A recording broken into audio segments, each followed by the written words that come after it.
Okay, cool. So we're gonna do "Rape as a Weapon of War" by Claudia and Hypatia. So we're doing some feminist philosophy.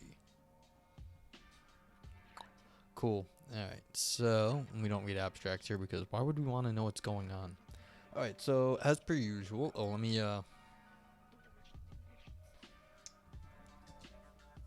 one sec. Let me just do the details so everyone else can at least have some idea where we're at if need be.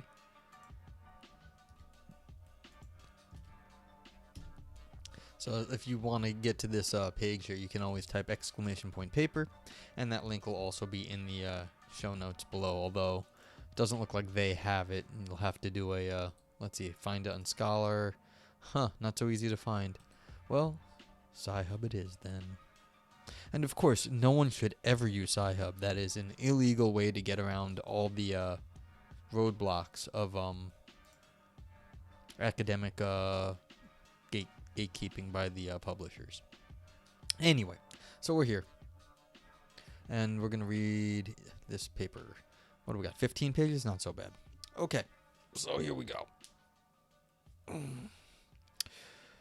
Rape in war, martial rape, has even arrived in the movies. Within the past year, films I have seen featuring or portraying rape in war or in warlike situations include Death in the Maiden, featuring a woman who survived rape by a physician who was hired to oversee her political torture, Rob Roy, portraying a strategic rape intended to provoke a husband by an English nobleman charged with putting down Scottish rebellion, and Immortal Beloved, briefly showing the apparent gratuitous rape of a civilian stagecoach passenger by one of Napoleon's soldiers.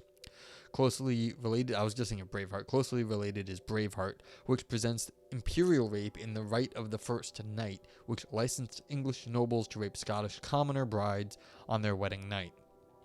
Let me see. I don't think that ever actually was.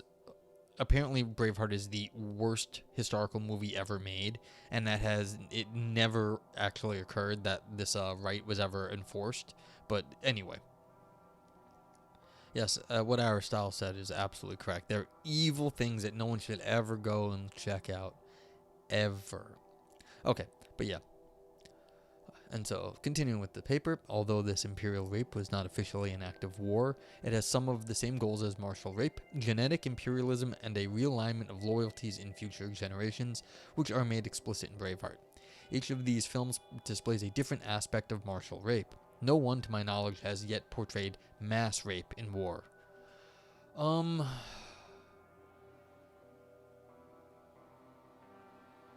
Yeah, I don't know of any that have portrayed mass rape in war. I mean, more recently, because this is a 90s movie, and this isn't even that, recent comparatively. I just remember in 300 there was a rape that was basically strategic in terms of political maneuvering. But, yeah. Yeah. Mass martial rape in the real world, however, is receiving media attention and public consciousness is being raised about it. What is new is not the practice of mass rape, but the extent of its relatively recent publicity and some of the rape's consequences for public health in an era of HIV. Yeah, that's right. This is an old paper comparatively. But, this is one of those things. I never even watched Game of Thrones. I read the first book, and it was a good first book. I meant to get back to it, but I never did. It's one of those things. It's always been part of war. We're just crappy things like humans are, and so rape has always been part of this. It's historically, and so this is not a new thing in any way, shape, or form. It's just the question is the media pickup of it is kind of a new thing. Newer that we've gotten less prude. And we've always been very warlike in this country, pro-warlike. So showing the aspects of war, it was going to happen. So yeah, it's just, it's a question of, in media representation of it. So, because it's always been around. All right. Martial rape is an ancient practice, yeah, as we were just saying. Patterns of intelligibility to be found in it have important continuities with patterns to be found also in civilian rape. Despite differences in the structures of the relevant causes, Judith Herman argues that the shell shock in World War I combat survivors has important similarities to post-traumatic stress disorders as experienced by female survivors of domestic violence and rape. She finds that the most common post-traumatic disorders are those not of men in war, but of women in civilian life. and that women and children subject to civilian rape and domestic violence are in a war. The subordinate condition of women is maintained and enforced by, I'm gonna have to I don't normally update my title, but I'm gonna have to trigger warning the hell out of this. Sorry.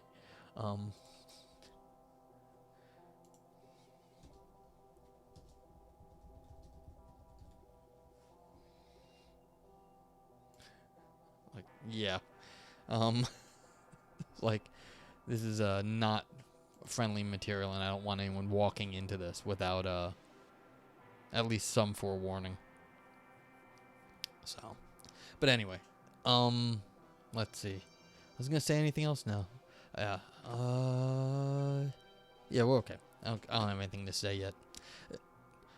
Okay, so the subordinate condition of women is maintained and enforced by the hidden violence of men. There is war between the sexes. Rape victims, battered women, and sexually abused children are its casualties. Hysteria is the combat neurosis of the sex war. I mean, it does seem a little over the top to call it a sex war, because, I mean, you can, of course, have... I mean, sex itself is not a war, and you don't need to be a man... You don't need to be raped by a member of the opposite sex, of course. But, I mean, the domestic violence is sort of a battle of sorts, so... yeah.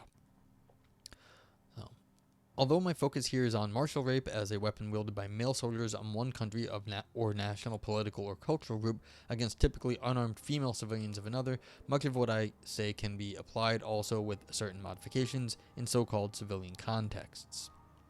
A little more than 10 years ago, I began writing about rapes that are often domestic in two senses. They are generally rapes of citizens or residents by other citizens or residents of the same state, and they were often committed by members of a household against other members of the same household. I now find that an important aspect of both civilian and martial rape is that it is an instrument of domestication, breaking for house service. Domestication, interesting. So what are we talking about here? We're talking, it's a domination, sort of getting control over something. It breaks the spirit, humiliates, tames, produces a docile, deferential, obedient soul. Its immediate message to women and girls is that we will have in our own bodies only the control that we are granted by men, and thereby, in general, only that control in our environments that we are granted by men. Again, like I was saying, you don't need to be raped by the opposite sex. It can be the same or otherwise, but yeah. It doesn't have to be men. Instruments of taming include terrorism and torture, which rely on energy-consuming and debilitating effects of fear, and as Nietzsche noted, our ability to remember what hurts. Taming is often for service, utilitarian, recreational... One sec. Sometimes the music gets a little bit, louder in a sec. Okay. Yeah.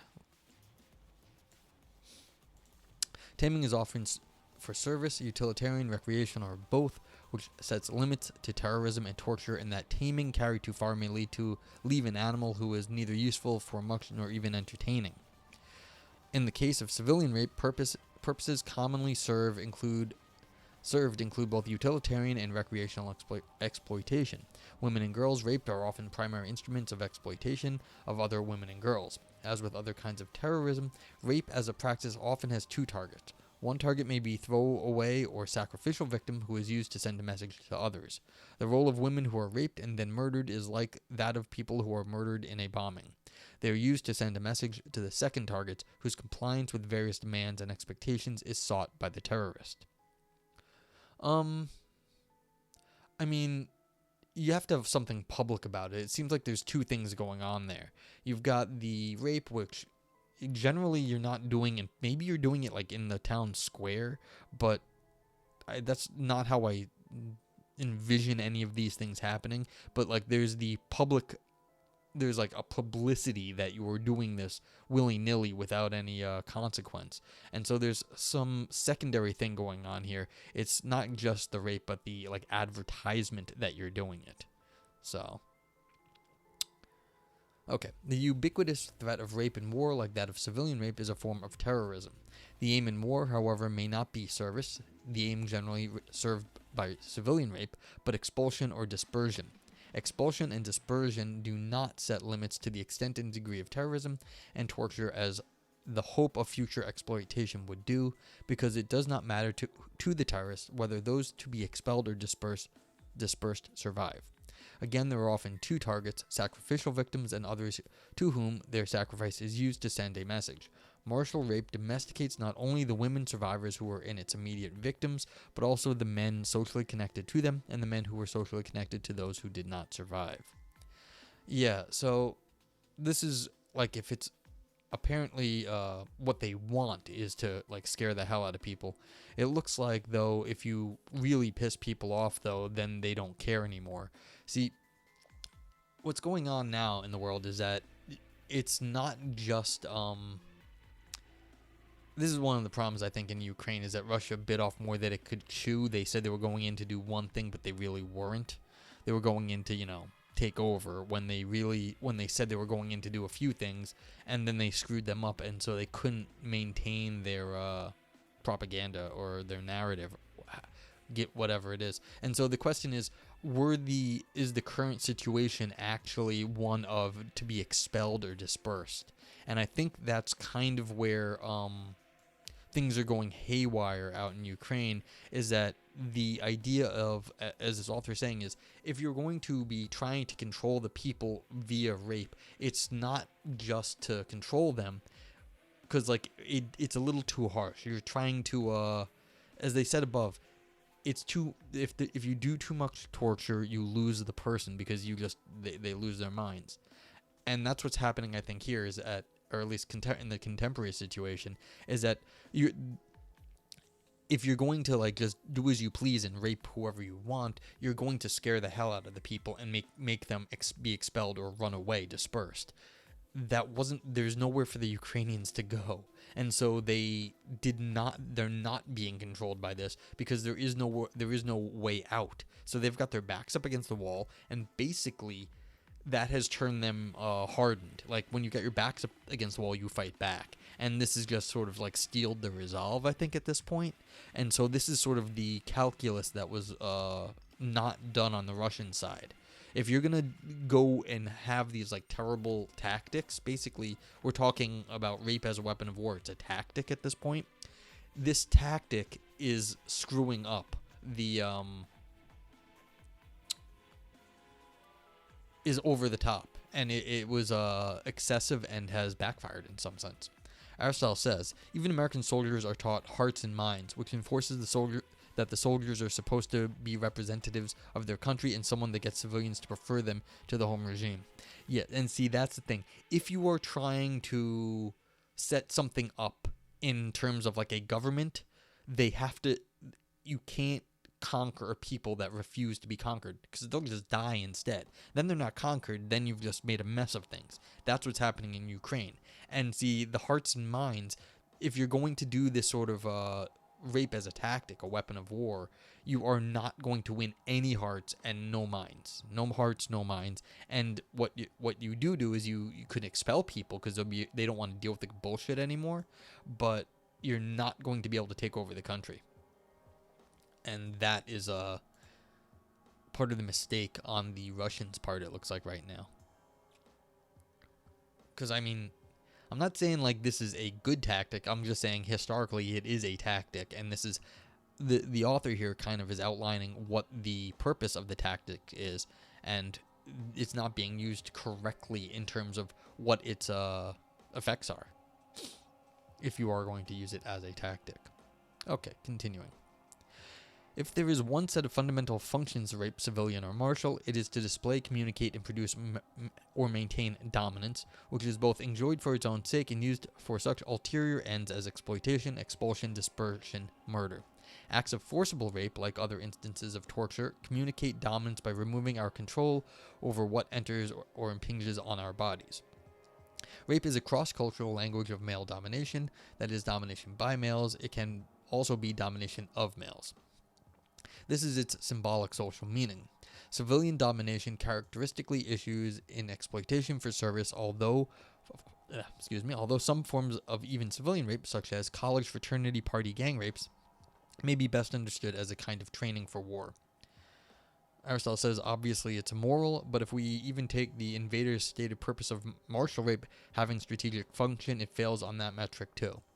Um, well, if they're not invaders in some sense, if they like just invaders, yes, it fails in terms of the Russians. If you were trying to commit genocide, like you just don't like those people, then yeah, then it will work because either they're going to run away or they're going to be breeded out, as in Braveheart. And so it depends on what the end strategy is. Like, how terrible are you? Are you just killing people, or are you trying to like exterminate them, or are you trying to set up a government? If you're trying to set up a government, then you fail because this is not going to work. But that's one of the reasons I think the hearts and mind comment you said about the U.S. military, that's on point here because the U.S. government is not trying to murder everyone, or at least usually is not trying to murder everyone. They at least try to make it seem like they are trying to not murder everyone. Send in the drones, though, they will say. Send in the drones. This last point, the college fraternity party gang rapes, may be best understood as a kind of training for war. I don't know what this little comment is here. Why would party gang rapes be best understood as a kind of training for war? It may be a training for domination tactics. Wars might be a little excessive. You're giving the college fraternity idiots too much credit. It's not training for war. It's training in some sort of social control. So, I mean, granted, that's good for war, but it's also good for other things. So, I mean, like a group unity, weird, like, hazing thing.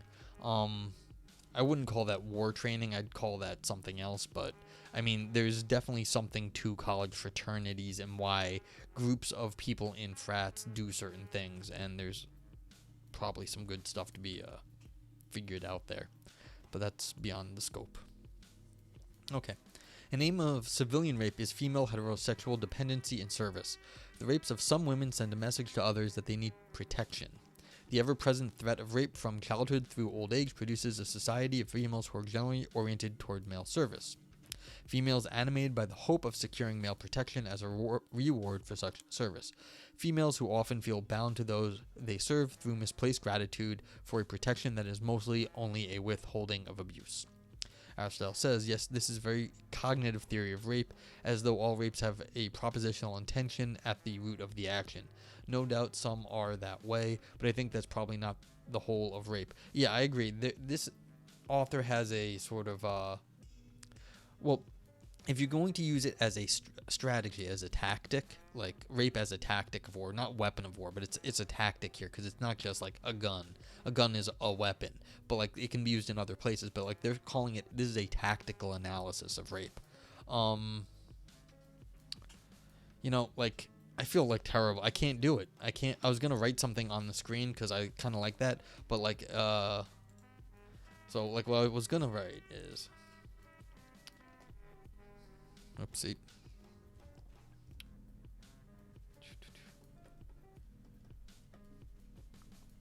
It's like what the heck just happened?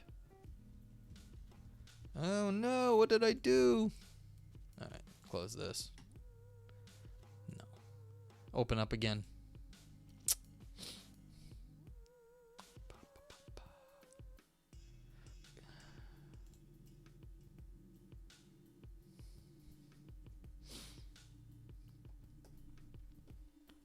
It's tactical. Oopsie.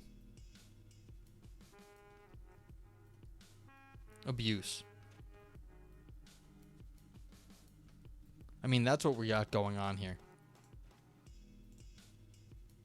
Yeah, no, I clicked the button and it scrolled the screen, so that's what it was. But yeah, this is a tactical abuse. I was going to say tactical rape, but the problem is this will show up on, if anyone's scrolling through. I don't need anyone reading that. But, like, I think abuse is okay. So, I mean, I'm trying not to get myself booted off Twitch. But, yeah, so, like, this is what's going on here. It's not, and it being a tactic, as you said, makes it a cognitive thing. You need propositional like structure if you're going to be using tactics. And I think you're absolutely right about that. That this analysis is extremely psychological, and there's probably less to it in some cases where people just don't have any better thoughts in their head, and so they go do stupid things. Okay. By contrast, martial rape aims to splinter families and alliances and to bind not women to men but warrior rapists to one another. Yeah, and that's what it is. This is the hazing thing. You're binding the warriors to each other. So like a group guilt keeps everyone together. The activity of martial rape, often relatively public, can serve as a bonding agent among perpetrators and at the same time work in a variety of ways to alienate family members, friends, and former neighbors from each other, as in cases where the perpetrators had been friends or neighbors of those they later raped. It's true. That breaks up a lot of things. Accounts from recently surviving rape victims and perpetrators indicate that purposes currently served in Bosnia-Herzegovina include genocide, expulsion, revenge, and obedience, although in many cases not service, and that its ultimate target are entire peoples. See, this is the thing. This is what I was saying earlier. These people in Bosnia, they wanted the other ones dead. They do not want servitude. They wanted the other ones dead. And that's why the rape in the case of like you want servitude in the war, no, you're just going to piss people off and make them fight back. But like or obedience, just to do as you say, but like they're not going to be in service of you. But like in Bosnia, as far as I understood those people when they were fighting, they mostly wanted the other ones dead. It wasn't a question of ruling them. They wanted them gone. So and yeah, so ultimate targets are entire peoples. Like entire peoples. Like that's the whole thing. They wanted the other group gone. The same patterns are discernibly historically in the rapes of Vietnamese women by US GIs and of Native American women by British soldiers. Again, these are people like the Native Americans, like the British, I don't think cared about the Native Americans, and the US did not care about the Vietnamese. So it's like there wasn't a question among those individuals about, you know, getting them to like have service for you and more. I mean, maybe in domestic rape, as they were saying, a civilian, but not wartime.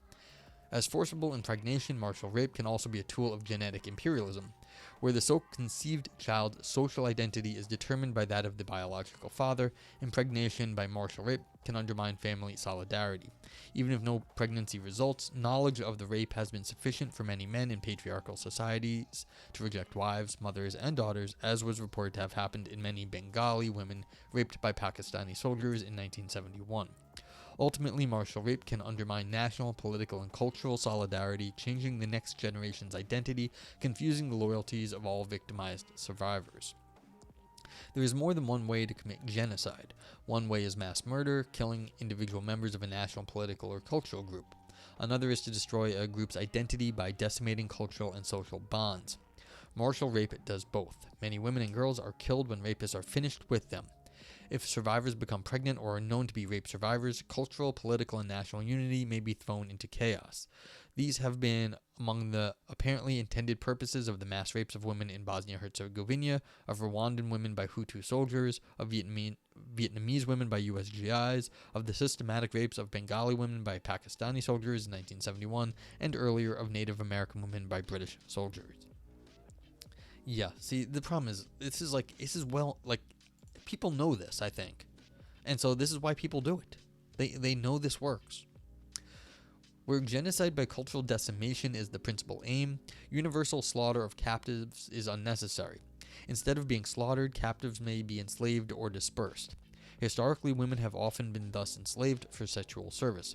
In his History of Slavery, Milton Meltzer notes that one primary source of slaves in the ancient world was the practice of taking war captives who, in a pre-agricultural age, would have been slaughtered. John Rawls observed in A Theory of Justice, there may be transition cases where enslavement is better than current practice. For example, suppose that city-states that previously had not taken prisoners of war but have always put captives to death agree by treaty to hold prisoners as slaves instead. Although we cannot allow the institution of slavery on the grounds that the greater gains of some outweigh the losses to others, it may be that under these conditions, since all run the risk of capture more, this form of slavery is less unjust than the present custom.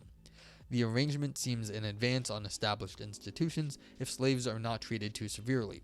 In time, it will presumably be abandoned altogether, since the exchange of prisoners of war is still more desirable arrangement, the return of the captured members of the community being preferable to the service of slaves. This semi-speculative account, however, does not address the situation of women who are enslaved as war captives and treated as booty. I mean, the use of booty right here is funny. Even in a pre-agricultural age, the practice prior to enslavement of enemy soldiers may have been to slaughter the males but enslave the females for sexual service. Captured and impregnated females might be persuaded to alter their loyalties where nothing comparable could have been done to change the loyalties of their fathers or spouses. Marie Renault's historical novel present captive women and adolescents of both sexes as enslaved for sexual service in the ancient world and sold on an international market, a practice that may have existed long before any such an agreement as Rawls imagined was reached among men. What would such a new agreement do to improve the lot of women? For men, enslavement rather than slaughter as war captives has two apparent advantages. First, if any man might become a war captive, it could be to his advantage to survive rather than be killed, even as a slave, and hope for a reversal of fortune. Second, slavery instituted a class system providing exploitable productive labor for conquerors. But to what advantages could a woman look forward who was enslaved rather than slaughtered? Would a captured woman who was impregnated, give birth, and then survive to be freed when political fortunes changed, be better off after the change of political fortune? What would have become of her identity, of her children, and her ties to them? If she were not a lesbian, who would be eager to have her returned in an exchange of prisoners of war? Or as a woman of the victorious party, what would it do for her were her husband to take female concubines from defeated peoples? Under universal bisexual slavery for productive labor as opposed to female concubinage, never seen that word before, concubinage, interesting. Enslaved women have been permitted to live temporarily in families and with enslaved men. This was true, for example, under American slavery. That practice, however, coexisted with enslaved women's continual liability to rape by free men and to fear of being sold. Here, rape continues to send the message of dominance to enforce dominance, and has the potentiality to wreak havoc with bonds among those enslaved, especially as survivors may be portrayed as willing rather than raped. Aristotle says, this is an interesting point. In a misogynistic society, the harms of rape are even worse. Yeah,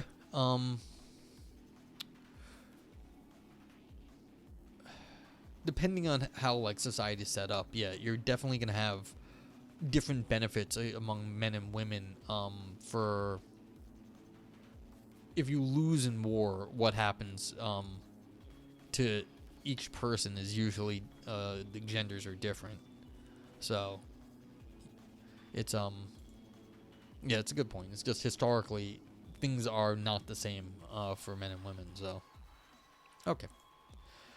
I mean, this is an interesting paper. I'm not sure exactly where it's going. This just seems more like a history or a it's more like a survey of the badness.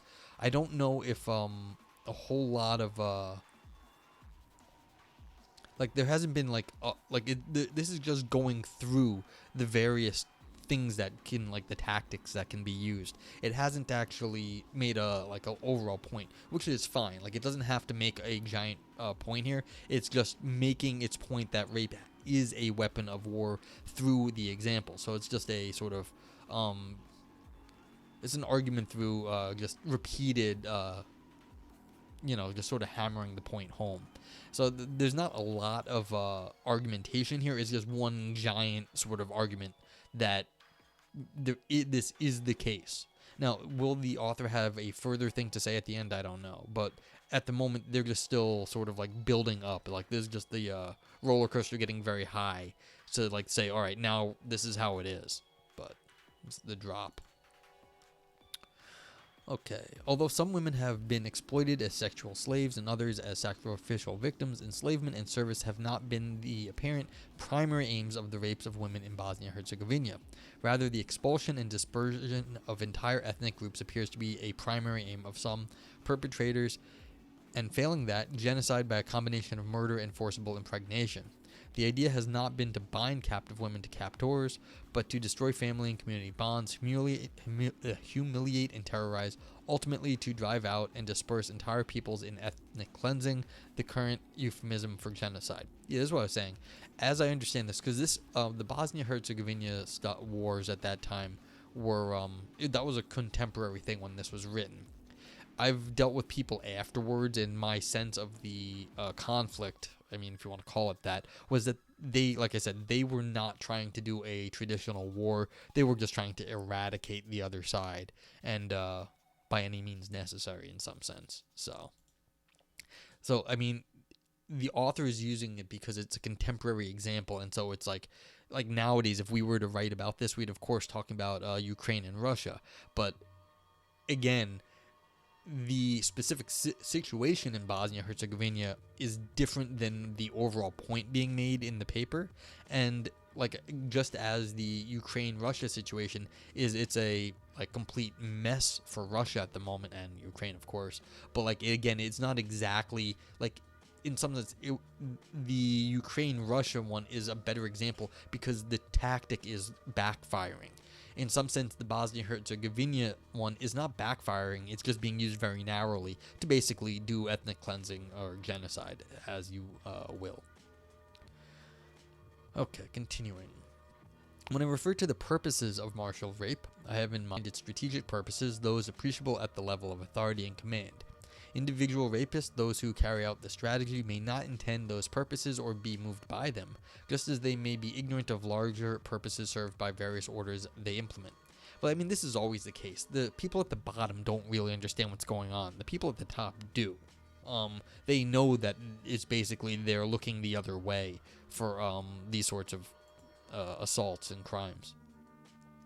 There is room, as we will see, at the level of particular acts of rape for many motives. Like civilian rape, martial rape has become a political institution. As with other institutions, the purposes that it serves and that lead those with power to maintain it need not move many of its participants. Sometimes the purpose is more likely to move those who do nothing to resist the practice or who support it as relative outsiders. Thus, civilian rape serves a domestic protection racket, whereby males secure the services of females in exchange for protection against other males.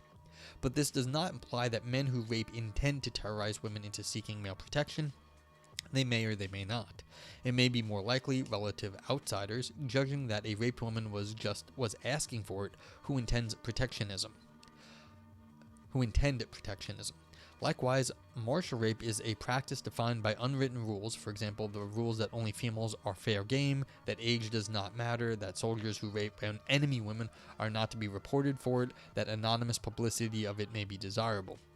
Action in accord with these norms serves purposes identifiable independently of the motives or intentions of individual rapists. A soldier may rape because he was ordered or because he felt like it. Superior officers, on the other hand, may look the other way because of the martial purposes such rapes serve. Alright, so finally we're getting to this is where the tactics are coming in. Like right here, this is where the people in charge are purposefully acting in certain ways to enable rape to be used as a tactic.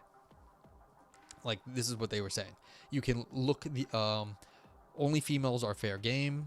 Like, so this right here is actually the critical bit. This little bit right here. This is the specific spot where they're going over the way it is institutionally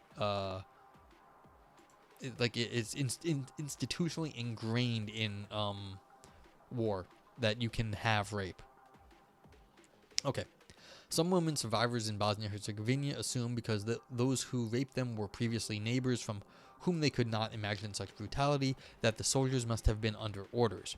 Yet rape violates international rules of war. Soldiers may not always be given direct orders. They may be induced in other ways. For example, they may be given reason to believe that if they do not participate, they will be beaten or raped themselves. Yeah, I mean, there's hazing and stuff going on here.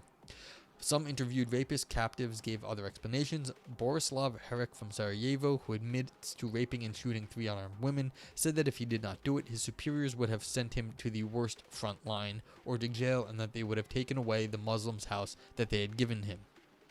One is reminded by such accounts how banal evil can be at the level of motive. When pressed on why he was willing to kill people with whom he had no past history of animosity, he indicated that he was told, apparently in an attempt to incite revenge, that Muslims had killed his father and burned his house. Another motive emerged when Herrick admitted that his superiors gave him women to rape along with wine and food as a reward for good behavior and to induce camaraderie with fellow soldiers. Yeah. At the level of motivations of individual rapist soldiers, it can be difficult to see patterns. It is at the level of strategy, of order-giving, hate-mongering, rewarding and penalizing, and, equivalently important, of refusing to investigate and penalize on the part of military authorities, that coherent strategic patterns emerge. So here we go. Now they're concluding, bringing it all around again. So here's where we're getting into it. Alexandria Stiglmaier reports that in the opinion of some, paramilitary groups are using rapes to build up a kind of solidarity among the rapists, to teach who is good and who is contemptible, and to destroy bonds of friendship that had existed between former neighbors. Herrick's testimony supports that view. Yeah. So, I mean, like I said, there's a much smaller scale version of hazing and, like cliquishness in high schools and all this sort of stuff, like in groups, out groups, and this is just scaled up. There's not a whole lot different, and that's kind of, hey, Rethius, how you doing? We're reading a rather violent paper on rape. So, yeah. But I hope you're doing well. But yeah, this is a suggested paper, and we're just, discussing how violence is getting implemented in war. So ask away if you have questions. We're about halfway through. Yeah. Oh, I hate the ads, and they just said that they might even do more ads. We're reading a paper on rape in war and how it's used as a strategy or a tactic. It's basically a tactic, if you want to go by the contemporary parlance. So basically, they're saying, look, it's a tactic on one hand to subjugate and control the people you want to subjugate, Pupples. Yeah, and there's we can talk about like policing as an arm of like this sort of thing too. This definitely happens. Hi, Pupples. I hope you're doing well. And then on the other hand, is the as Pupple just said, it's the camaraderie and the sort of in group that is made by those people that are doing the assaults. What are the points so far? So basically, it's, well, like I kind of wrote on the top, it's the tactical abuse. So you've got basically, let's see, where am I? It's a group control. So you've got group control is basically what it is. And there's two groups you're trying to control. The one group is the people you're trying to subjugate. In this case, the view of the author here is basically that it's always women. Of course, that's not true. But like basically, for the most historical part, it is going to be women. And it's a tactic to, break up social, family, and political structures by, raping the women and then making mixed kids, and also, no one, like, people, and of course, raped women have been historically shunned. And B, they're talking also now how it's a group control, how to force people to, on your side, be together, because everyone has to do the rape, or else they are shunned and then kicked out of, like, the conquering force, as it were. So yeah, and so as Pupple said, this also happens where, people close ranks, be it if it's in the military or in policing. Like, they close ranks and they want to protect their own because everyone is kind of in it together. You want to something from... Okay, cool. That'll be neat to see some Vietnam analysis. Okay, yeah, so... And Aristotle made a point earlier, and it's good to bring up. This is a very psychological view of things. Granted, it is focused on how it is used in war, so it is sort of the psychological thing. like as a tactic. But of course, rape is a wider phenomenon than just when it's used as a tactic. But that's what the author here is talking about. So yeah. So as I was just saying, build up a kind of solidarity among rapists.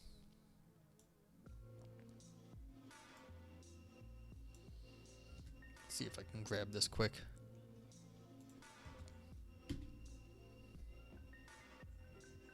Okay, so we can maybe take a look at this after. This is the op-ed. A forgotten hero stopped the My Lai massacre 50 years ago today. So, okay.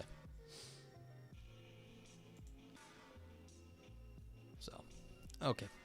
Where am I? This dude saw the My Lai massacre happening from his helicopter in the air, landed his chopper between civilians and being massacred and friendly troops. Oh, I heard about this. Yeah, there's a very famous thing where the guy literally just put himself in between a massacre that was occurring, and was ready to fire on his own people. Okay, but in some sense that's interesting because a helicopter pilot is like separate from the ground troops. And so it's like, yeah, you got the Army versus Air Force there.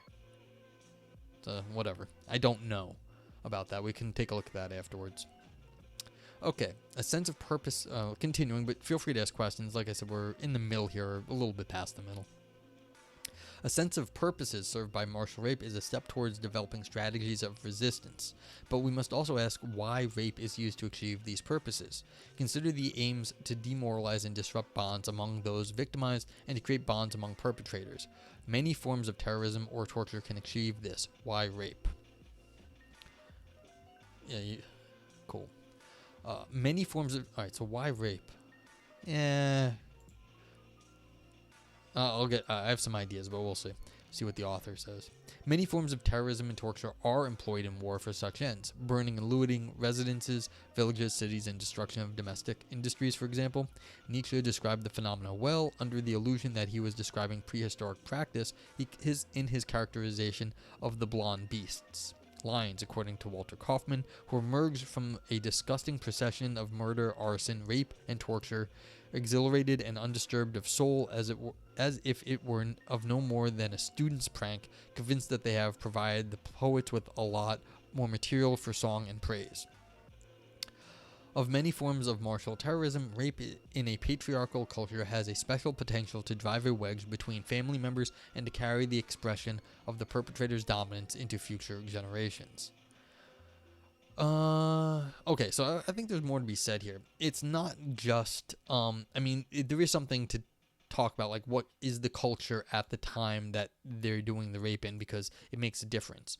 In a patriarchal culture, yes, it has this possibility to mess up the families and the culture that you are like attacking.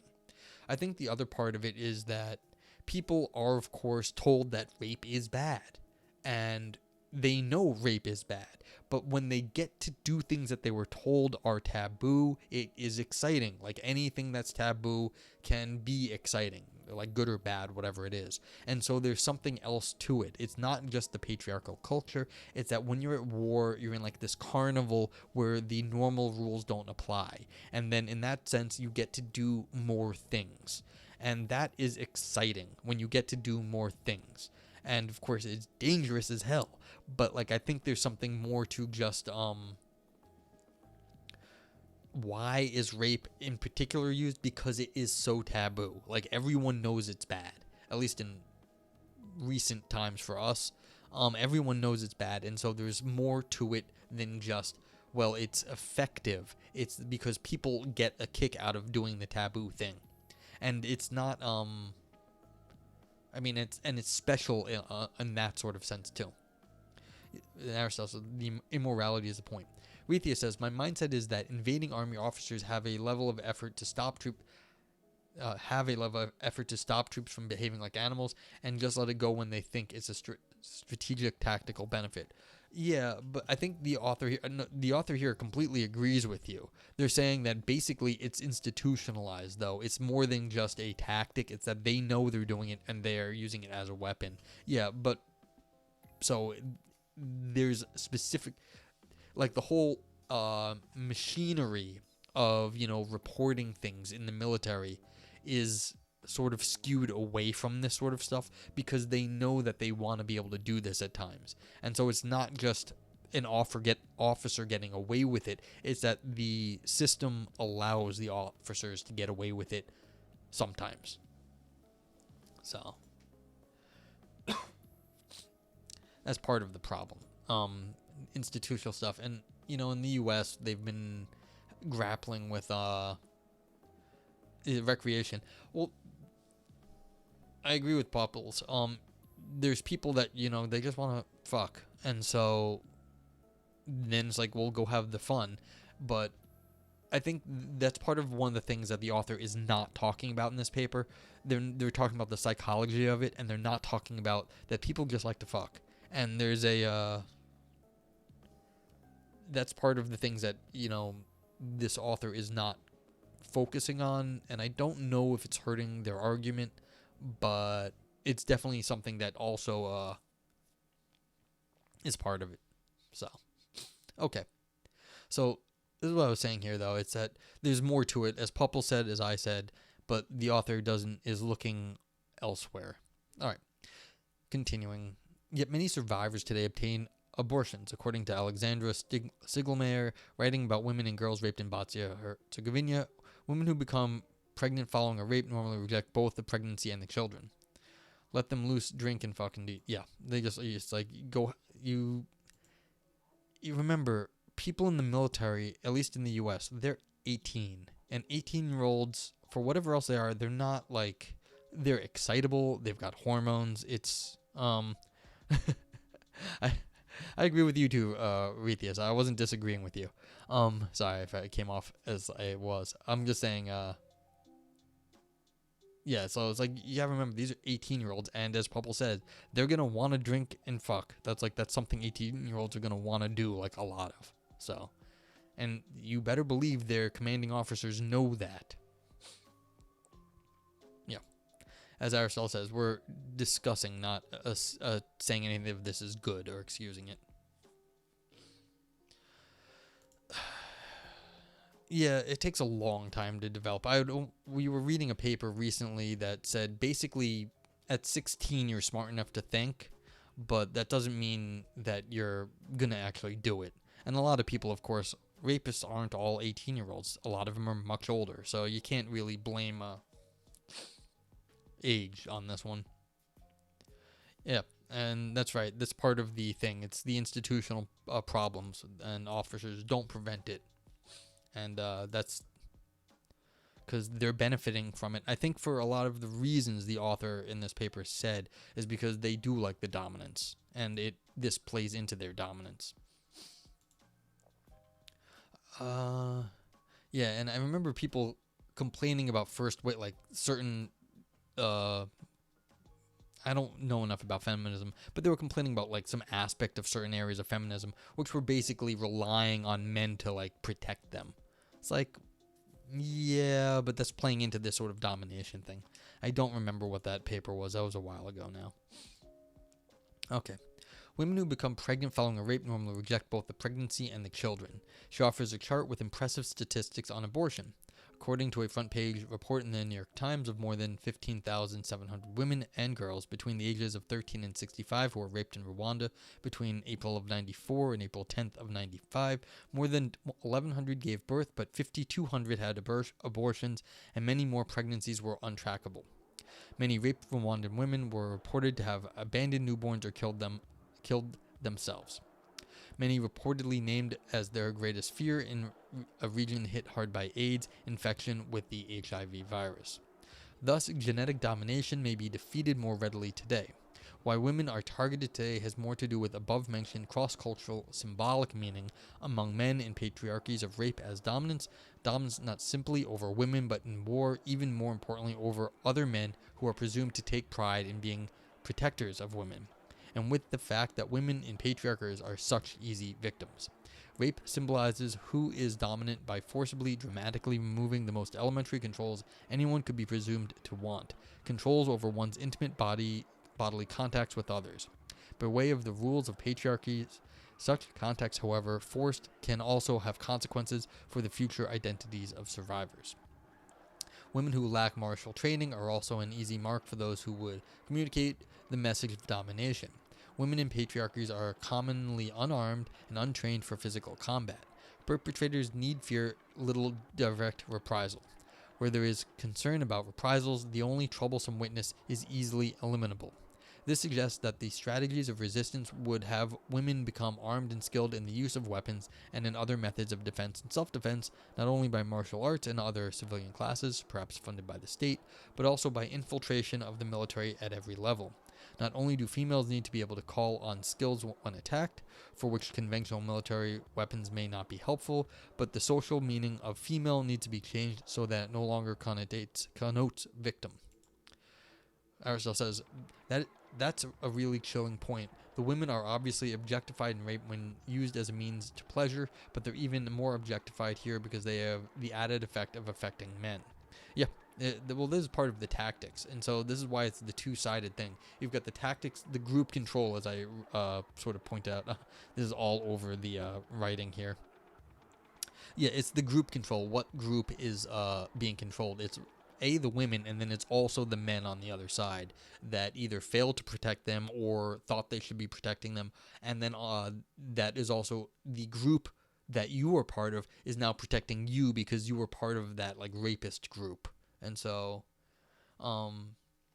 yeah, well, as Rethia says, this is a terrible way to view people. You're looking at them as numbers. Puppel says, after the effects are horrendous, rejected by the family units and scarred. The after effects. Yeah, absolutely. And that's part of the, that's why it's a wartime thing, is that it's effective for breaking up, structures that, like, the social safety nets that people have.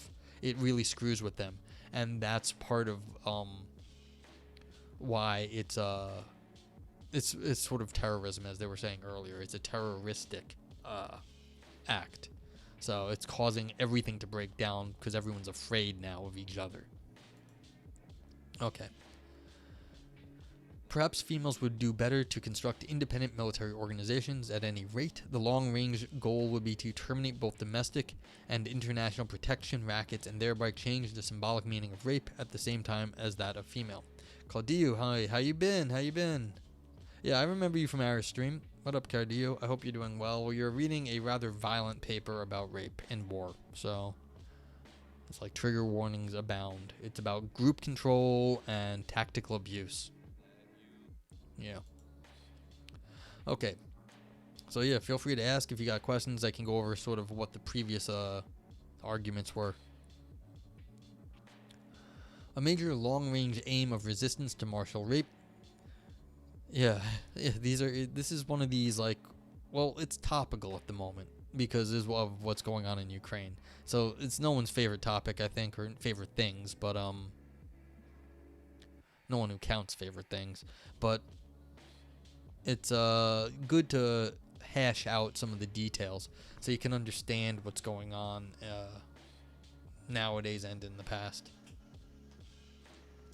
A major long-range aim of resistance to martial rape would be to eliminate patriarchal and protectionist values. Well, welcome to every year ever, Retheus, in some sense. 2022, yeah, we haven't gotten anywhere. It's always depressing. Like, nothing's changed, really. It's just gotten more complicated. One good way to begin is to reject the idea that women should not be armed and skilled in weapons use. The idea here is not simply to equip females for self-defense against rapists, but to equip females generally to need no more protection than males. Just as the domestic protection racket must be dismantled for us to be safe in our own homes during times of so-called peace, the transnational protection racket, where men on all sides claim as their reason for going to war that they are fighting to protect their women, must be dismantled as well. One way to undermine it is for women to have the same access to weapons and to military training as men have presently. See, right here, this seems like it's true. Should women have guns if they want to protect themselves? Sure. But I think it's more complicated than just giving women guns. You need all-purpose war here. You need women to have money. You need them to have political power. Just giving women guns is not going to solve the problem, because they will get taken away if they don't have political power, also if they don't have economic power. So this is, I think, a little bit like, this is rubbing me the wrong way right here. It's a little short-sighted. Yes, we have to change society, but one way to do that is to give women guns. It's like, in the US you have access to guns. That's not actually what's going to do it. Alethea says, "Oh, come on, we're closer to nuclear war since the Cuban Missile Crisis publicly. Don't call me extremist for citing this year as an extremely volatile one." Oh, yeah, but it's extremely volatile in terms of nuclear war. I don't know in terms of the history of humanity if, like, this is any worse than, like, in terms of just general wars. Claudia says, "Oh, are we discussing how to end it?" No, well, see, we're getting towards the latter half of the paper here, Claudia. So the author is sort of transitioning into what they kind of see as solutions, and of course, how to end rape in war is like, of course, you want to do that. The main argument is well, sure, Retheus, but I was just thinking in terms of war in general. No, I agree with you. Like, in terms of war in general, we're warlike things. And so, yeah, are our bombs much bigger now? The answer is yes. But, like, are people any different now? I don't think so. That's my point. I agree with you that nuclear war would be bad. Like, super, super, super bad. But, I mean, modern tech is crazy. That it just is. It's, like, excessive, and we don't really understand it, and, like, it's bad. No, and don't feel too bad about it. You can keep asking questions, but it's just, I don't think why people aren't any different. Yeah. Okay, and so we're still in agreement. All right, a little context for Caudillo. So we're talking rape as a tactic, basically, this entire paper. And so now we're talking about how to dismantle the tactic, how to short-circuit it, how to get around the tactic. And right here is, you know, they're saying, well, you give women weapons and you train them how to use them. I'm sure that's good. Like, I'm sure that will help. But basically, I think that's short-sighted in the sense that, yes, they need to know how to do that, but they need a lot more than that to change society. Okay. So, yeah, see, probably the best all-around training in combat at the present time, certainly the most expensive, supported by general taxes, is in military institutions. Well, that's cool, you can shoot. Retheus, I wish I could shoot. My brother is a good shot, though. I'm not. I don't know. I'm okay, I guess. I was in the Boy Scouts when I was younger. I shot 22s. Even though military institutions might be encouraged to give more attention to rape resistance, incorporating relevant attitudinal training from feminist self-defense practices. Suppose the response to martial rape were not for men to reject wives, mothers, and daughters, nor for women and girls to commit suicide, run away, or hide, but rather for those raped to get abortions if pregnant, and for women generally to become informed, armed, trained, and fight back, as Alexandra Stiglmaier reports that Hatzia and Razia did after they were raped in Bosnia-Herzegovina. Suppose women entered military institutions in large numbers at every rank in every department. See, right there, the idea that this is going to happen in any realistic future right here, that women would enter military institutions in large numbers at every rank in every department, that seems like it's hard enough to change the military in any, like, wholesale way, because it's a huge institution and it's always been that way. So it would be very, very hard to do this. And so this is why I think this section's a little misguided on how to go about it. Of course, this is more like what a result of all the work we could put in would be, but it is not going to actually happen. If anybody can learn who has arms and eyes, and it's relatively modern view. Yes, but I agree. Like, in shooting a gun is not particularly difficult. Like, everyone can learn to shoot a gun. Astel says, what's even shittier is that I'm pretty sure they have been huge cover-ups of women who were raped in basic training and on officer training. Oh, I'm sure it is. And, I mean, when it hits the news, there was something on CBS did a big report on it not that long ago. So it's 100% the case. And Claudia says, you don't think putting women in infantry will stop rape? Unfortunately, no, because it's an institutional problem. And so the idea that you're just going to insert women in all areas is not feasible, I think. Okay. But like I said, that would be at the end after we've done all the other work. Then women could be in all areas, and it wouldn't be a problem. And that would be also, and also once they're in the institution, then the institution's already changed, but they could also be there to prevent it from going back the way it was. But again, that's the result. That's not the how to get there. Okay, continuing. There would be first fewer civilian females to be raped. Yeah, how to end it is one of the oddest topics. You're right. This is a weird thing. Like, cause it's never like that's like saying how to like stop the old like how to stop prostitution. Do you think that like that's the oldest profession? So it's like, why would that actually be possible to be like eliminated from our society? I don't know. Of course, it can be minimized, but it is a little bit. It's a strange thing. You weren't expecting the paper to take this turn. Yeah, yeah.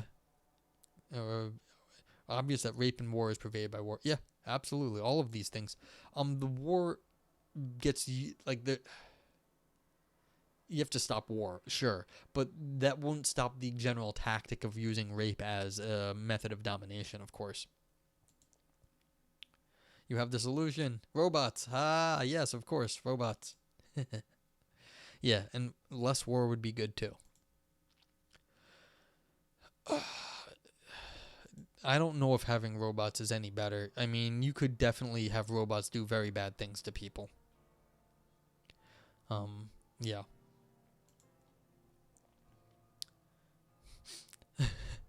Have you seen any of the dystopian things where the robots take over? I'm not sure that they wouldn't figure out some really terrible things to do to us. Like absolutely terrible. So, may not be like robots may not solve anything. Yes, exactly. The three laws, the three laws of robotics. They'll work, of course they will. Continuing, there would be first fewer civilian females to be raped, although there would still be children, the old, the sick, and their caretakers. But what is the likelihood that males would rape in war if they fought side by side with equally trained and armed females under the command of even more powerful females in a society in which this phenomenon was not exceptional? Gang rape is an unlikely instrument of heterosexual pure bonding. All male armies might still treat female soldiers of other armies as Achilles is reputed to have done with the Amazon Penthesilea during the Trojan War, but female soldiers would not be easy targets. It seems unlikely that rape could continue to symbolize dominance if women could dominate as well as men. Many not only extreme pacifists will object to the strategy of resistance as perpetuation of values that we should wish to replace rather than instantiate. Is it possible to participate in military institutions without succumbing to martial values, without getting so caught up in supporting military practices that we lose sight of the global dismantling protection rackets and instead come to enjoy participating in the rights of the masters? Again, this is a weird thing. Like, are we going to dismantle how humans are like to fight? Of course, we're going to change in the future. We're not the same as we were in the past. But, like, this is biting off a lot, you know? I don't know of, like, how, like, just saying that women being everywhere is going to actually change a whole lot. Women are already most places, maybe not everywhere, but they're in a lot of places. And that hasn't changed a whole lot.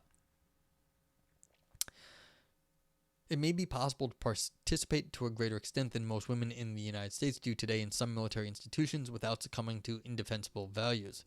What counts as participating in military institutions? Those who pay taxes without withholding a portion that would support military institutions already participate.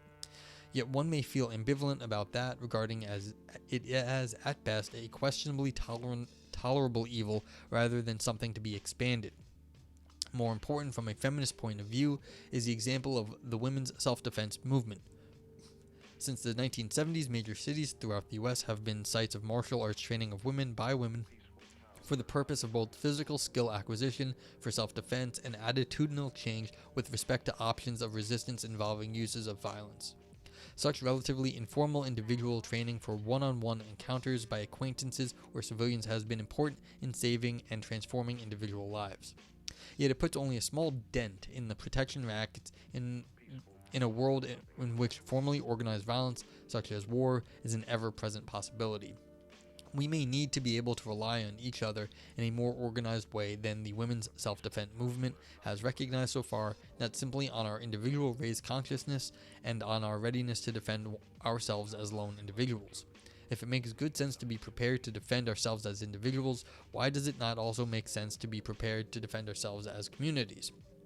When wars of self-defense are fought not primarily by those who enjoy war, but primarily by those who hate it and are inclined to do it only under grave duress, there may be significantly less likelihood than that military values will come to dominate the societies of those who participate in the fighting. This is one reason to prefer a universal draft to reliance on mercenaries or exclusively on voluntary enlistment. Rethia says, okay, I have a major beef with academics and the relationship with paragraphs. This is too much. You got half a page on one paragraph, you fucked up. Yeah, and philosophers are the worst offenders. Rethius, I'm sorry about that. Yeah, philosophers are just bad at paragraphs. What do you suppose the ancient Amazons did in war with their double axes?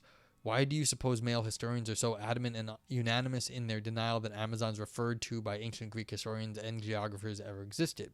What would you be tempted to do with the male rapist captives in war if you had a double axe? For improvements in the direction of justice that were envisaged for males by Rawls to occur also for females, female threat advantage needs to be improved, and more basically, female image needs to be changed. If the double axe in battle fantasy makes you shudder, consider that changing the symbolic meaning of rape might also be achieved by attaching different social consequences and penalties, legal or extra-legal, to rape. Rape is presently a crime that is highly tolerated in civilian and military life, even by men who do not do it, many of whom regard it as natural. The tendency to regard rape as natural has roots in the symbolic significance of rape as dominance. Wars have often been fought with the explicit goal of domination. In civilian life, those who find rape natural tend to find male dominance natural. Now, they did not cite any references here. It sounds reasonable, but I mean, the point is that it is highly tolerated. This is a fact that it is highly tolerated in civilian and military life. That there's always these things that have worse jail sentences than rape. And one of them, for example, well, rape is not exactly dominance, but it can be used as a tactic of dominance. And again, war is a method of dominance. You can do like economic war. So yeah, you're right that the author's sliding on their terms right here. But I think in general, they're not sliding terribly.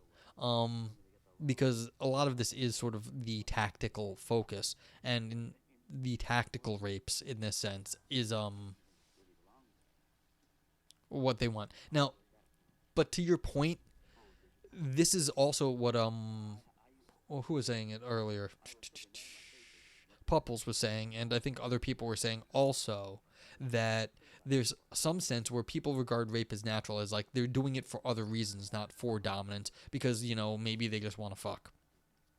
And so there are other things going on right here. But the fact that like you can get a worse jail sentence for graffiti than rape in a lot of jurisdictions is that's a simple fact.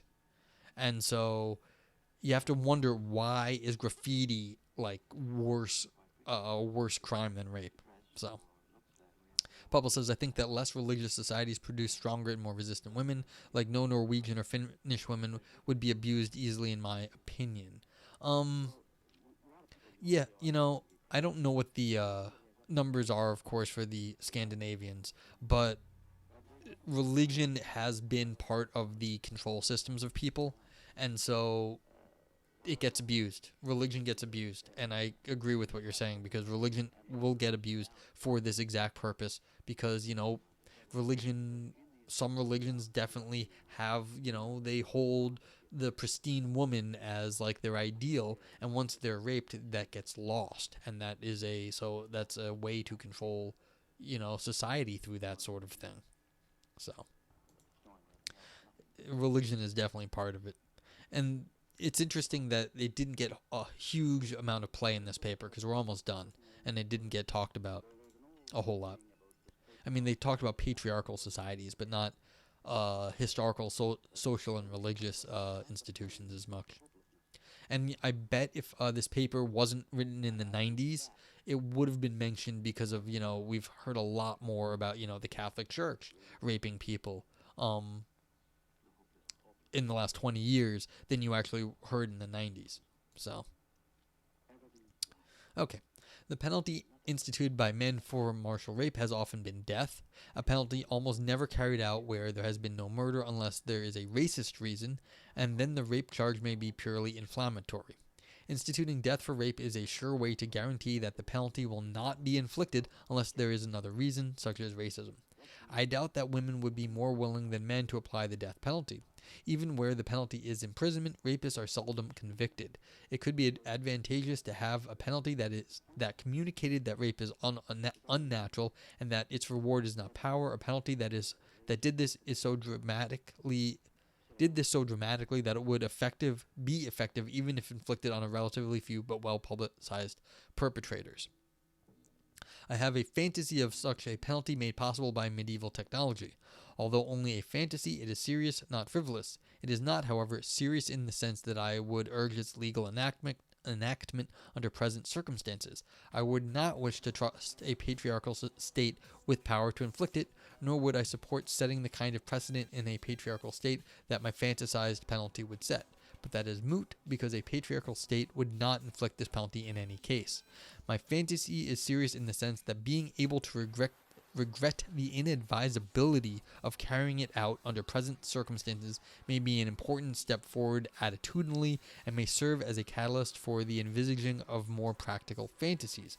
My fantasy may be best understood either as a set in a non-patriarchal state, assuming that such a state might still have occasion to fight wars and might still have recognizably female citizens, as a response to martial rape by patriarchal or phallocratic,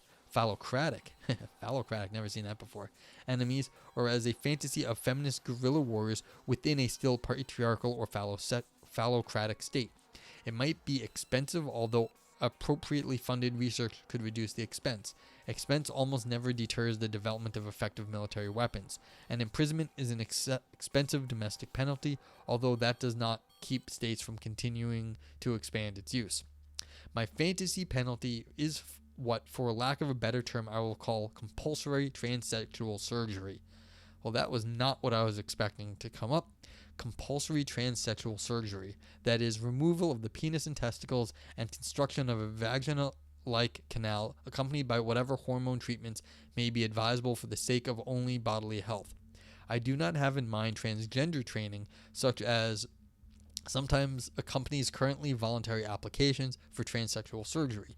Yeah, this is like serious woe area, Aristotle. I completely agree. Not expecting that, but this is actually, from where we started off, not making, where the arguments were just sort of listed and building up, this is the drop. Like, this is the mic drop at the end for this author. I was wondering if we were going to go somewhere, and they actually went there. Like, they're doing the... This is the top of, like, we built up this whole paper, and this is why I think Claudia didn't understand where we were going, because it didn't go anywhere. It was just talking about tactics, building, and then we got to the top of the damn roller coaster, and this is the fall. Compulsory transsexual surgery. I mean, I've never heard that before. That's impressive, actually, as far as an idea goes. Continuing, I do not have in mind transgender training, such as sometimes accompanies currently voluntary applications for transsexual surgery. Part of the point is to impact social conceptions of gender. The resulting she-males, as Janice Raymond has called male to female transsexuals, see, this is interesting, this is like really old lingo, we don't say that anymore, would tend to be recognizable as unnatural females, as male bodies tend to differ from female bodies structurally throughout, considering the bone structures of hands, hips, and jaws, for example, and the surgery would leave most body structures intact.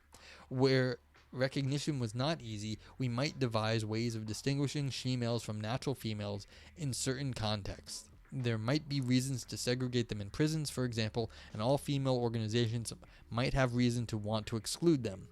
No doubt voluntary she-males would also want to distinguish themselves from compulsory she-males. As a matter I leave to them. This is the penalty for rape. Pupples is the penalty for rape is compulsory transsexual surgery. So if you're a man that rapes a woman, you basically get your dick cut off and you get a vagina and you get like forced hormone treatments to like change your body and like, and they're not even saying like go full on like female, like as far as we can go. It's just like kind of getting you halfway there.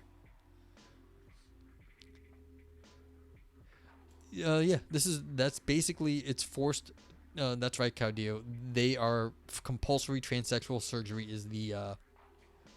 is what you get for raping in war, or just raping in general, I think. Yeah. Yeah, it's too late, but the idea is that it would scare the hell out of people so much that it would cut down on raping. Yeah.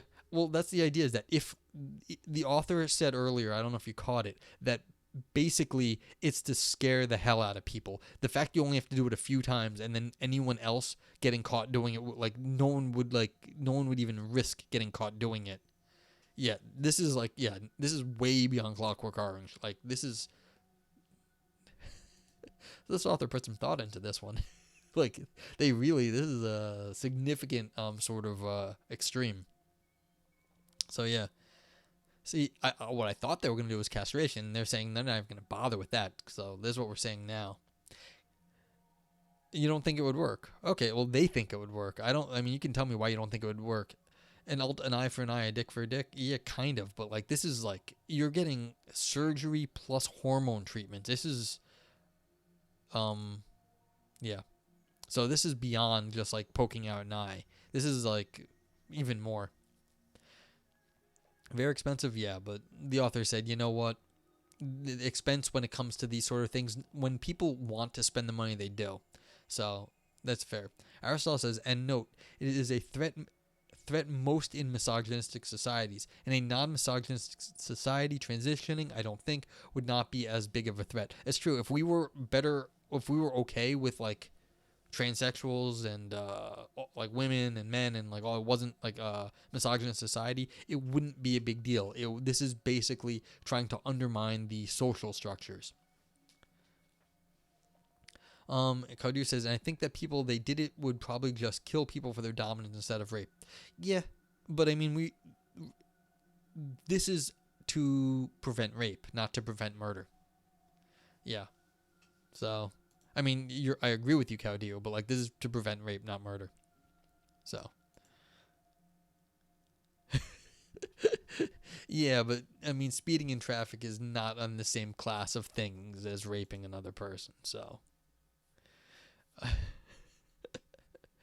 Yeah, I think I need to drink some water at this point. Yeah. Oh yeah, and I got my let's see if my shout outs actually work. I know a bunch of you guys already know Aris, but if you guys want more philosophical content, you should go check out Aristotle. And am I losing my overlights? Wait, well, did my alert not pop up?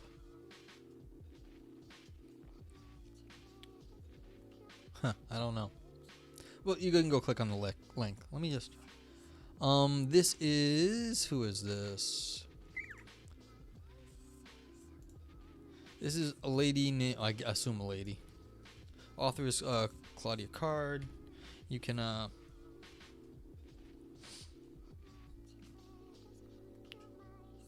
there's the link on if you want to link to the Phil Paper page.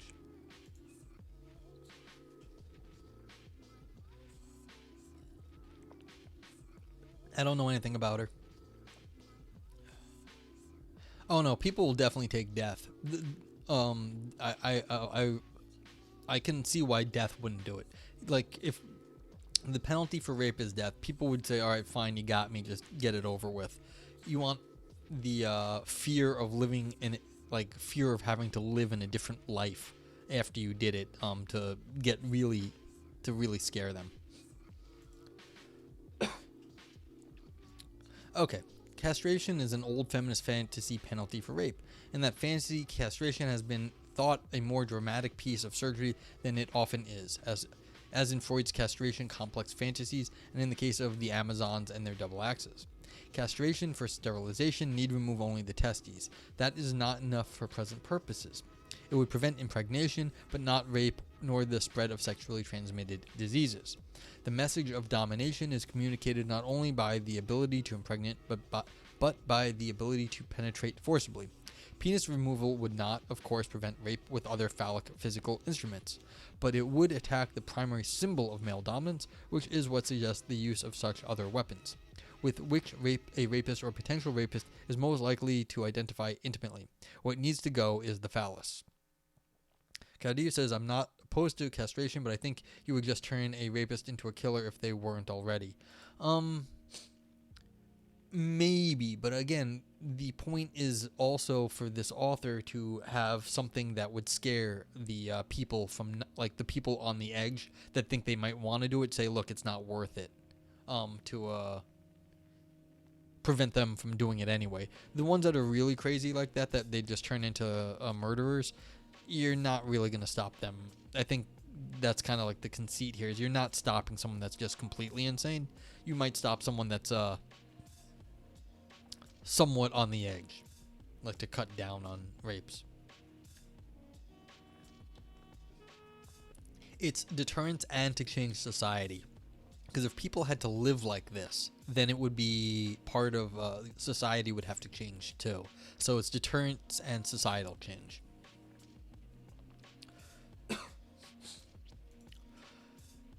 A natural objection to this fantasy is that treating male-to-female transsexual surgery as a punishment reinforces misogyny. An analog to this objection has been raised against.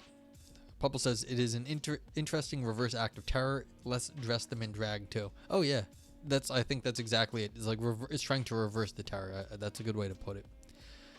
Male-to-female transsexual surgery as punishment reinforces misogyny. An analog to this objection has been raised against outing prominent lesbians and gay men as punishment for bad behavior, that doing so relies on and thereby reinforces homophobia.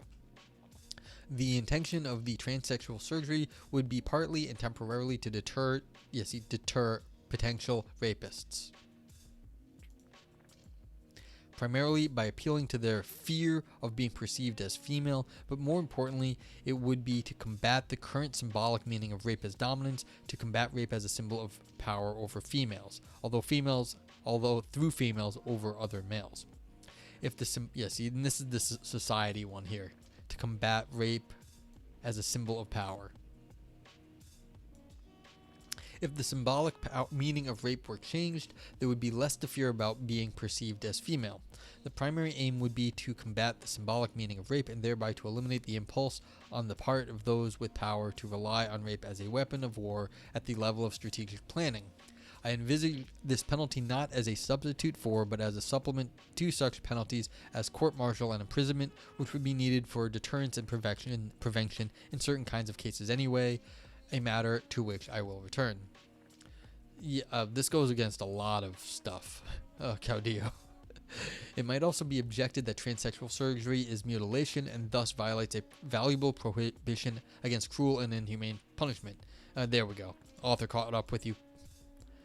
The objection against cruelty and inhumanity deserves to be taken more seriously than it usually is with respect to penalties currently in common use in penal systems.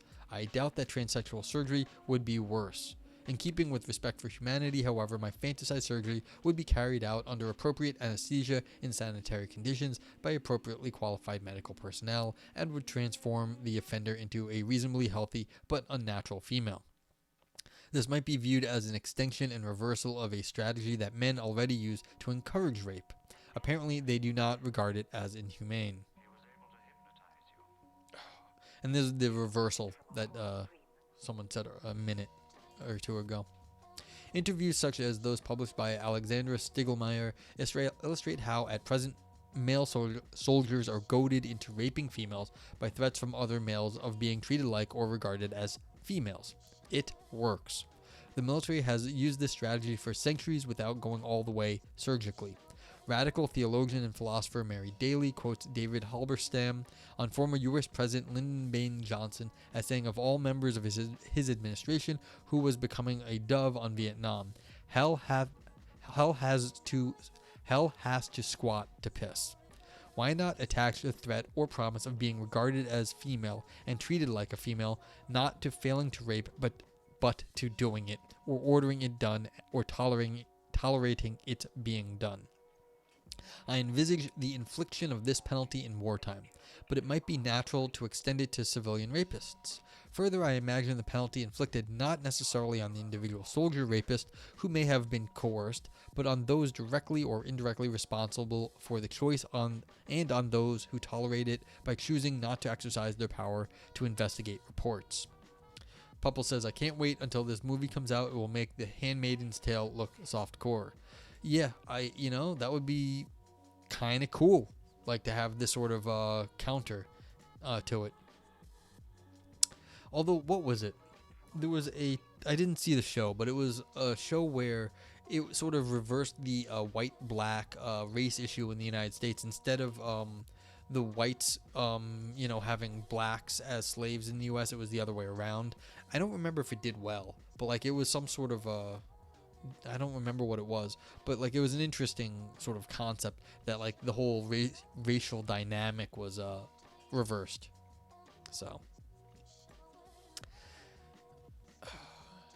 So here a problem may arise. What if the officer issuing the orders or refusing to investigate is female? We should not dismiss this possibility. Nazis included females who ordered and inflicted sexual tortures. Such a case indicates limitations of my fantasy penalty with respect to both deterrence and justice, insofar as justice requires inflicting the same penalty on offenders who have committed the same crime. Such cases would be limited to such conventional penalties as court-martial and imprisonment. Female-to-male transsexual surgery could not make the same point in a patriarchal society. Recall, however, that the primary point is not deterrence through fear, but to change the symbolic meaning of rape in society at large so that it no longer communicates dominance, thereby undermining the most important point, pun intended, of rape as a weapon of war. It is an admitted disadvantage from the point of view of justice that the penalty could not be applied to every conceivable perpetrator, and, more seriously, that it might be irreversible in cases of wrongful conviction. Claudia says, I can't see past the part that this is written about rape in war. I could understand if it was about rape in civilian world. Well, I think they say, look, you could do it too, but it's, of course, as they just said, it would never fly because for I guess the obvious reasons. But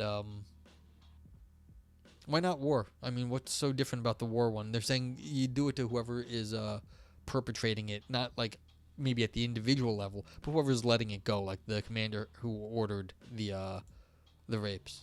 They would get this. So, it's definitely odd. This is not a usual paper. I call this a fantasy because until women have more political power, including military power, by which I mean martial power, the power to engage in war, such a penalty has no chance of being implemented as official policy and little chance of success even as a guerrilla strategy. Yet it should be an interesting fantasy as it directs our attention to the symbolic significance of rape.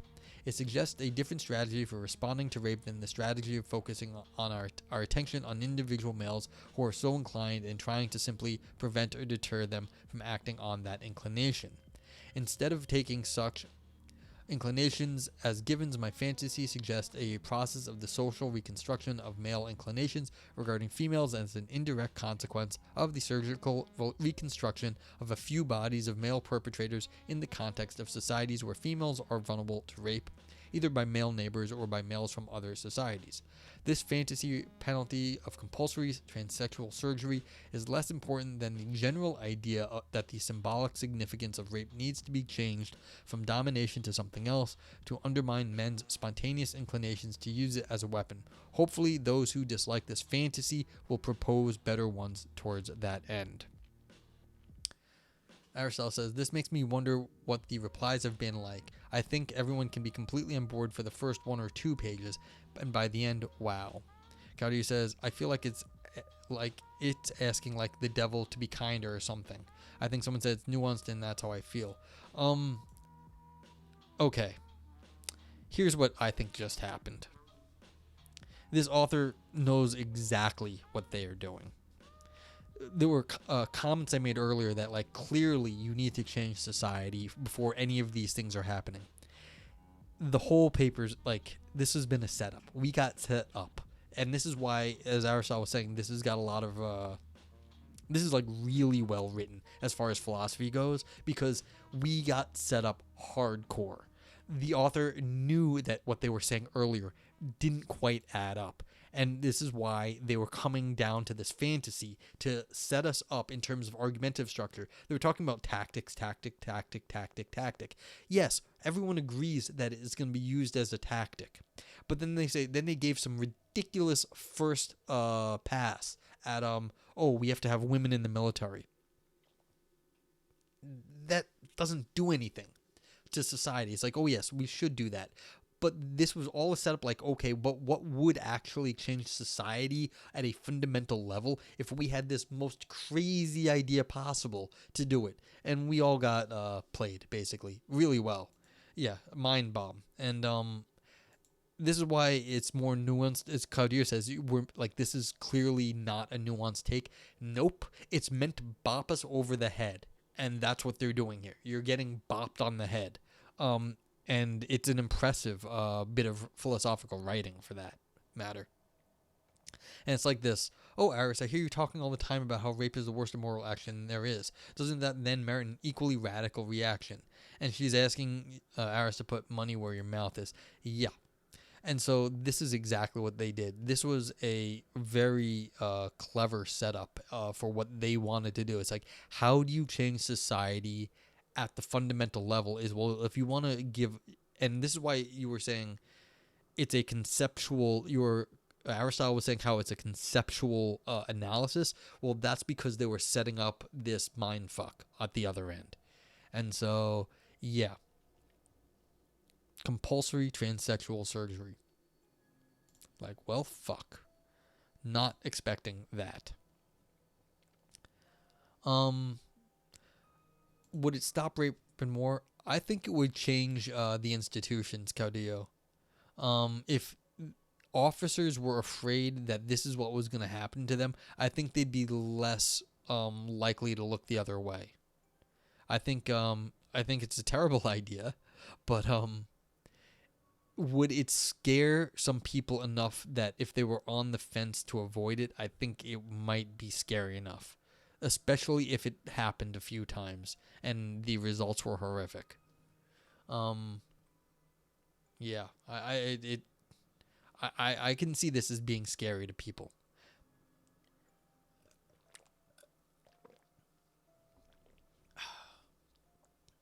Now, you might say, look, people don't think it's going to happen to them. That's why people drive drunk. They don't think they're going to get caught. They don't think they're going to get into an accident. They don't think anything bad's going to happen. And so you think, well, they'll get away with it. You're always going to get those. The question is, will this push the needle a little bit away from where it is currently to like a little bit more of an equitable society? And I think the author, given the reactions of the people in chat and myself, they have a point at least. If you were to scare some people even a little bit more, like the politicians, I mean, we keep having politicians in this country. I don't know where you guys are, where you folks are. I don't know where you are. In the U.S., we've got like politicians that like are constantly like, someone just resigned for like contacting, like we've got this Jerry Epstein who's like famous for raping girls, like having politicians rape girls. Like, this is the state of the United States right now. I mean, the last two presidents, or no, not Obama. You've got both the Clintons and Trump in pictures with Jerry Epstein. Inevitable?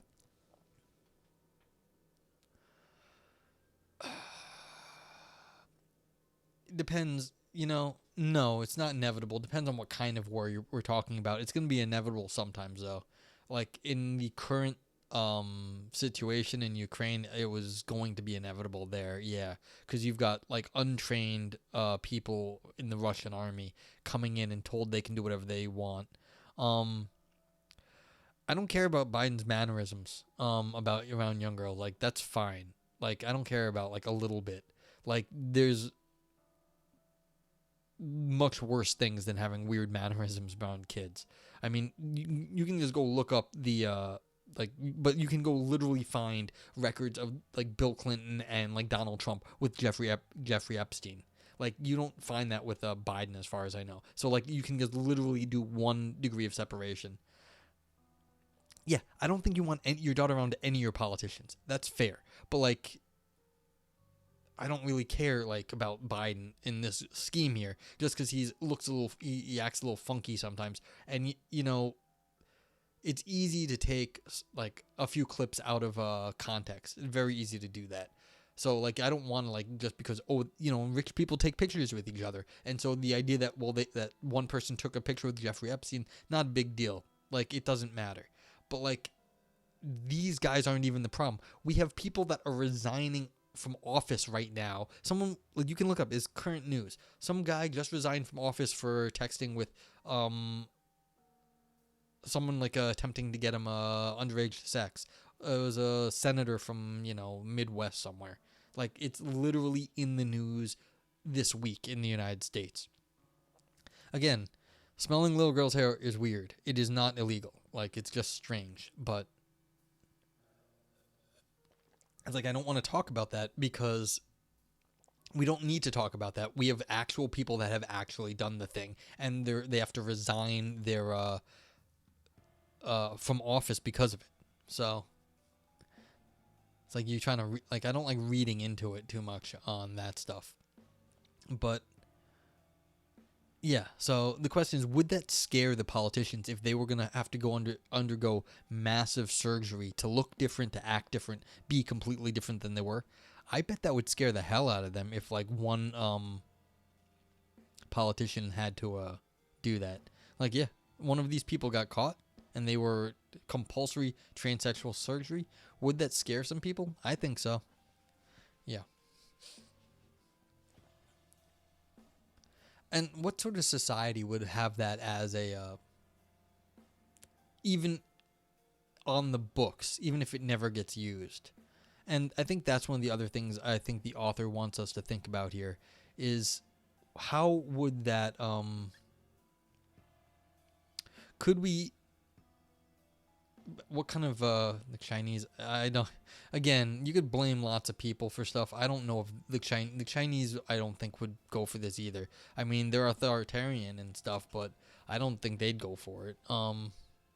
Like they're more conservative in some sense than the United States, so they'd be even more freaked out by this than we would be.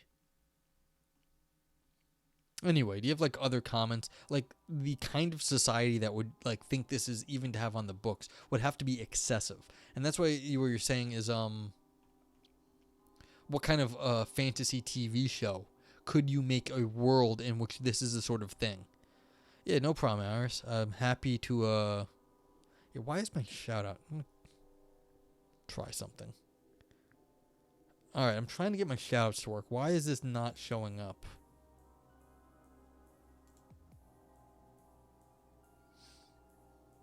So strange. Alright, whatever. But yeah, everyone should go follow Iris. Go do that now if you haven't. But anyway. Yeah, so any other questions here? I don't have a whole lot more to say because it's just sort of a mind fuck anyway. I don't really know. But like, let's see. Yeah, see all of this stuff right here where I've got like no notes? And I was like, this stuff is dumb up here. This is where women entered the military institutions in large numbers. Like, that's a ridiculous it's not a ridiculous thing to say, but it's not going to solve any problems, like, on the whole. So we've got, let's see, 3 pages of, like, not a whole lot happening, and then you get bopped over the head. So I just compliment the author on their writing skills. Yeah, and see, and then right here, and this was the previous 7 pages. The first half, the entire first half was talking about tactics. And then if you're gonna like go against the tactic, how do you actually do that? And they have this psychological terror strategy of scaring people away from forced transsexual, compulsory transsexual surgery.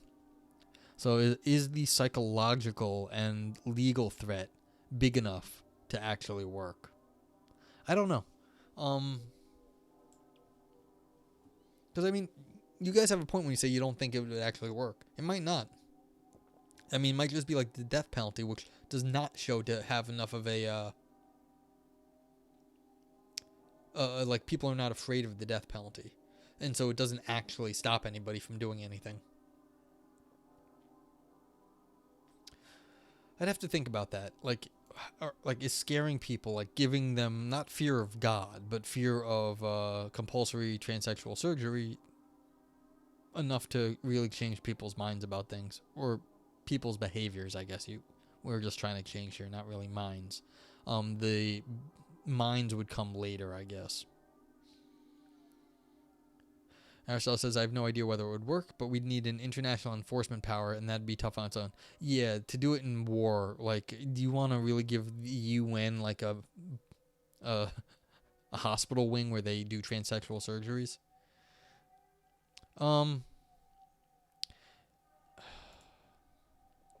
You got moderated there for the kill the women statement.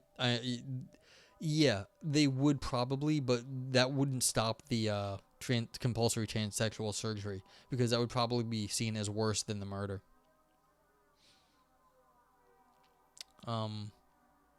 Yeah. I wonder if I can undo the add permitted term, because I wouldn't want that other times. It says I like added a permitted term kill the women, which I don't really want to have permitted usually. Yeah. I mean, yeah, you'd have to just force them to live a transsexual, like the transsexual she-male life or whatever they called it. But no evidence harder to acquire, I mean? Oh, well, yes, if they were more effective a criminal, but do you really think we're not dealing with super brilliant people usually? That most people, like, if they get caught, like, they're not like, you know, I mean, if they could cover it up and not get caught, then they would do that. If then like they just go through the whole thing with like to murder the person afterwards anyway, I mean, that takes a lot of forethought. So we'll see. I don't know, but yeah, where did we start off with? We started off talking about rape in the media with we started talking off with Braveheart. That's where we started off with in this paper. But okay, enough of that. So what time is it? It's, I mean, been going almost at 2 hours, a little longer, and there was a lot to chew through on this. I can see why it's a like Aris was saying, it's a well-cited paper. This is